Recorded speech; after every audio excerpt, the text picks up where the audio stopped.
Plants and animals have no voice. They can't ask for help. They can't ask for freedom. They can't ask for protection. Humanity must be their voice, and we need to be kind for them.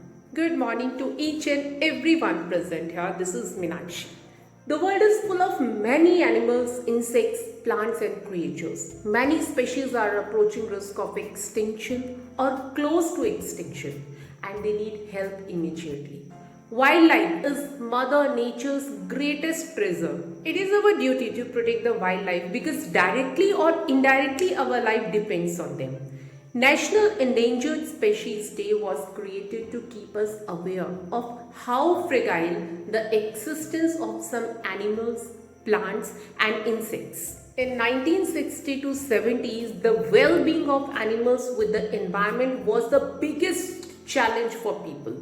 The first International Endangered Species Day was celebrated in 2006. Thousands of people participate in Endangered Species Day celebration every year. This day recognizes the national conservation efforts to protect endangered species and their habitats, and this day helps in increasing our knowledge about wildlife and endangered species and take key steps to save them. Why there is a need of this day? This we all know very well.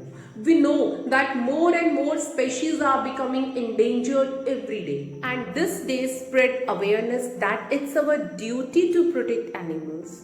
Dear friends, animals are not our food. They are not for our experiment and entertainment. We are the reason that day by day, year by year, species numbers are unusually becoming low.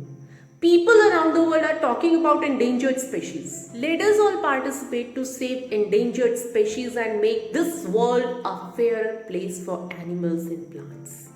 And at the end of my speech, I, on behalf of DPS, salute all those who are working towards wildlife protection. Thank you and have a nice day.